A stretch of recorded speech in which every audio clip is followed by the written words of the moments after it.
तुलसी को जल चढ़ा रहे हैं, उस समय पर 3 का दर्शन अगर आपको हो जाता है, आपके दरवाजे पर अगर आ जाते हैं, तो आपका समझ लेना पूजा स्वीकार हो गया। पहले नंबर पर पूजन करते समय दरवाजे पर गौ माता आकर खड़ी हो जाए, समझ लो तुम्हारा पूजन सफल हो गया। आप पूजन कर रहे हैं अंदर से, गाय रंभा रही है, आप पूजन कर रहे हैं अंदर से, गौ माता गौमूत्र कर रही है, आप पूजन कर रहे हैं अंदर से, गौ माता गोबर कर रही है, आप पूजन कर रहे हैं अंदर से, और गाय दरवाजे पर आकर खड़ी हो गई। तुम्हारी अर्चना में, तुम्हारी आराधना में, तुम्हारी साधना में गौ माता तुम्हारे सामने आकर खड़ी हो जाए। पूजन के समय पर अचानक आकर तुम्हारे द्वार पर, तुम तुलसी को जल चढ़ा रहे हो, तुम्हारे दरवाजे पर आ जाए। और मेरा विश्वास कहता है, यहाँ जितनी मेरी जीजियाँ बैठी हैं, यहाँ जितने मेरे जीजा बैठे हैं, ये मेरा विश्वास कहता है आपके साथ कभी ना कभी ये जरूर हुआ होगा, पूजन के समय पर गौ माता का दर्शन होता ही, ये मेरा विश्वास कहता है।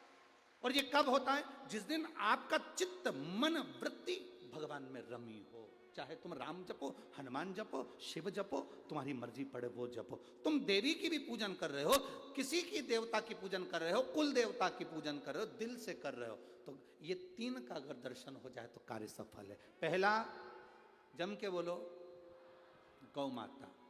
दूसरे नंबर पर हमारे यहाँ हम पूजन में लगे हुए हैं, आराधना में लगे हुए हैं, भगवान की अविरल भक्ति में लगे हुए हैं, भगवान की पूजन, आराधना और भक्ति में हम तल्लीन हैं।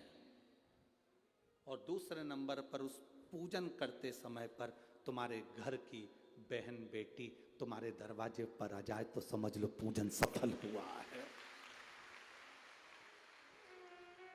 क्या बहन बेटी के आने से पूजन सफल हो सकता है?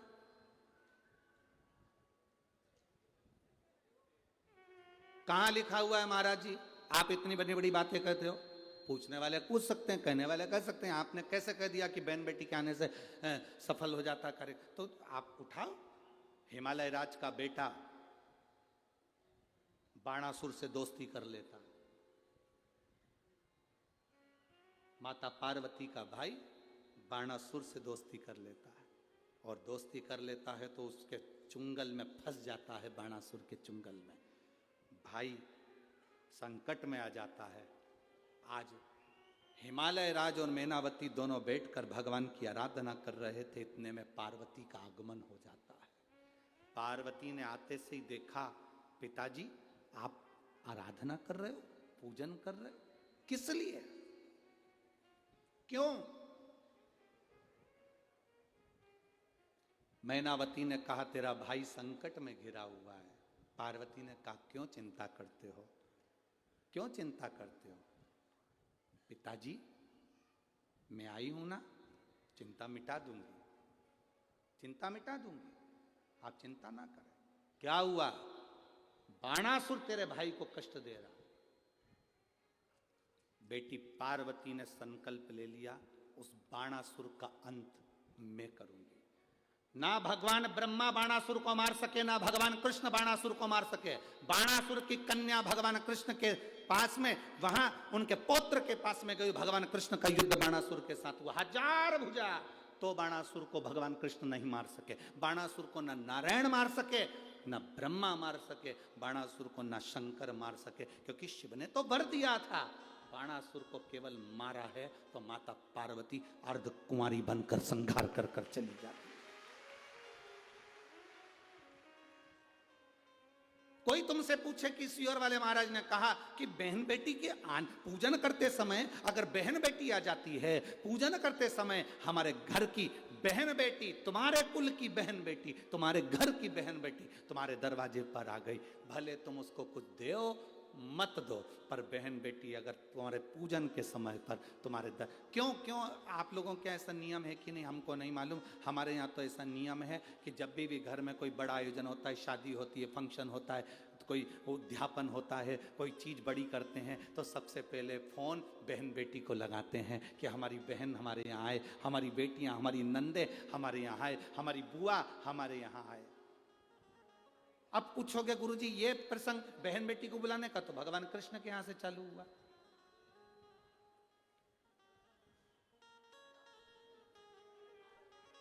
नंद बाबा की कितनी बहन थी?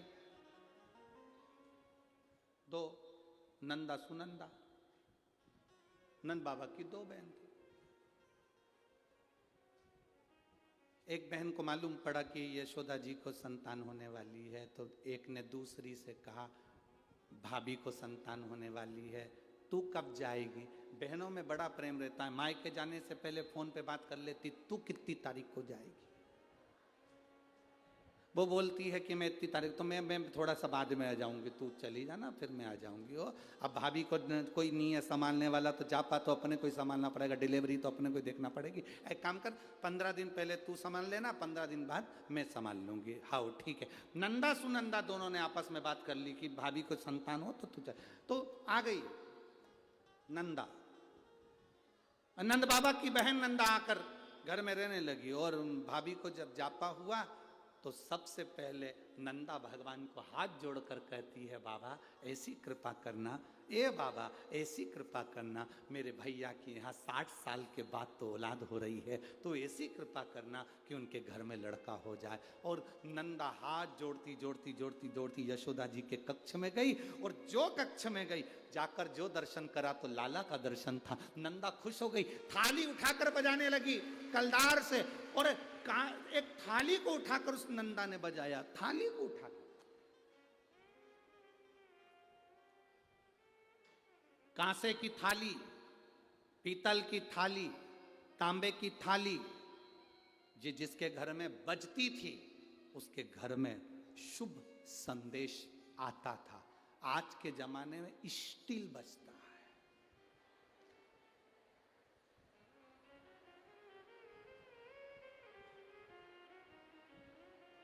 अब तो स्टील भी गया, प्लास्टिक, अब वो बचता है।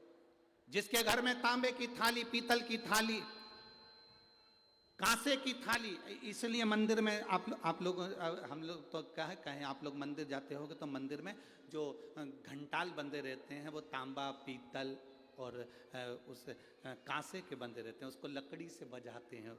क्यों बजाते हैं? उसका कारण क्या है? उसका कारण क्या है? जितने लोग आरती में सम्मिलित होते हैं, तांबा, पीतल, कांसा मंदिर में इसलिए बजाया जाता है, जितने लोग आरती में आए हैं इनके घर में खुशियां प्रवेश कर जाए, इनके घर में भी आनंद की अनुभूति हो जाए।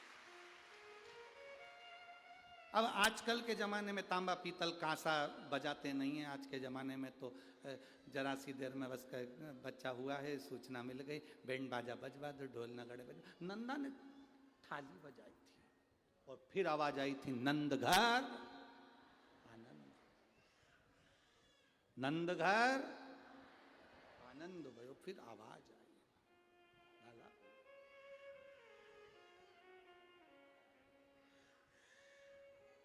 शिव तत्व कह रहा,